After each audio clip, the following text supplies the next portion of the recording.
तर या ठिकाणी आपण क्वेश्चन नंबर 36 सॉल्व करणार आहे. तर क्वेश्चन नंबर 36 दिलेला आहे. Wooden stick h metre long is floating on the surface of water. तर वॉटरच्या सरफेसवरती तो फ्लोट करतोय. Surface tension of water is T1. Surface tension जे आहे ते किती T1. On one side of the stick soap solution is spread. स्टिकच्या एका बाजूला सोप सोल्युशन टाकायचं आहे. The surface tension of water is reduce to T2. Surface tension जे आहे ते रिड्यूस होणार आहे आणि ते किती होणार तर T2. The net force on the stick is. तर टोटल फोर्स म्हणजे सरफेस टेन्शन कमी होतं आहे तर फोर्स देखील आपल्याला मायनसच करावं लागेल. ठीक आहे.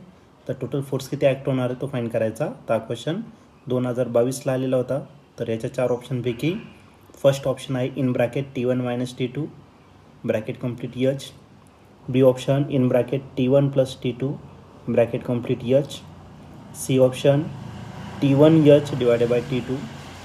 D option T2 / T1H. चला तर बघूया या 4 ऑप्शनपैकी या क्वेश्चनचं करेक्ट आन्सर काय असेल ते. या क्वेश्चनमध्ये एक वुडन स्टिक दिलेलं आहे, h मीटर लॉंग दिलेला आहे आणि फ्लोट करतोय वॉटर सरफेसवरती. ठीक आहे. तर हा वुडन स्टिक दिलेला आहे ज्याची लेंथ किती आहे तर h एवढी त्याची लेंथ आहे आणि हा फ्लोट करणार आहे कशावरती तर वॉटर सरफेसवरती या ठिकाणी फ्लोट करतोय. ओके. त्यानंतर पुढे काय दिलेलं आहे तुम्हाला त्याचं सरफेस टेन्शन त्या वॉटरचं किती दिलं आहे तर T1 इतकं सरफेस टेन्शन दिलेलं आहे. ओके. तर हा पहिला पॉईंट झाला. मग आपल्याकडे सरफेस टेन्शनचा फॉर्म्युला आहे. सरफेस टेन्शनचा फोर्स काय tangential force acting per unit length. मग याला T1 कन्सिडर करून हा L असेल. ठीक आहे. आता या केसमध्ये आपण फोर्स फाईंड करणार आहे. मग याला F1 कन्सिडर करू. F1 जर फाईंड केला तर तो काय असेल तर T1 × L एवढं काय झालं तर तुमचा फोर्स झाला. दुसऱ्या साईडला दिलेलं आहे. आता एक जी साईड आहे त्या स्टिकची त्याला काय करायचं सोप सोल्युशन त्याच्यावरती स्प्रेड करायचं. सरफेस टेन्शन जे वॉटरचं ते रिड्यूस होणार आहे आणि ते किती होणार तर T2 इतकं रिड्यूस होणार आहे. ओके. आता from given condition second condition जर घेतलं तर एक साईड जी आहे त्याला सोप सोल्युशन लावून देणार आहे. ही पहिली कंडिशन झाली. आता दुसऱ्या कंडिशनमध्ये सरफेस टेन्शन जर घेतला तर तो रिड्यूस झाला किती T2. मग त्याच्यावरती जो फोर्स ॲक्ट होणार तो किती F2 आणि त्याची जी लेंथ आहे ती किती असणार तर L इतकी असेल. आणि L किती आहे तर L आहे तुमचा H. तर Lच्या जागी आपण काय करणार आहे H टाकून देऊ. माझं F2 आहे. F2 किती असणार तर T2 × L आणि आता L ला रिप्लेस करू आपण कशाने तर H ने रिप्लेस करू. मग दोन्ही केसमध्ये पुट L = H.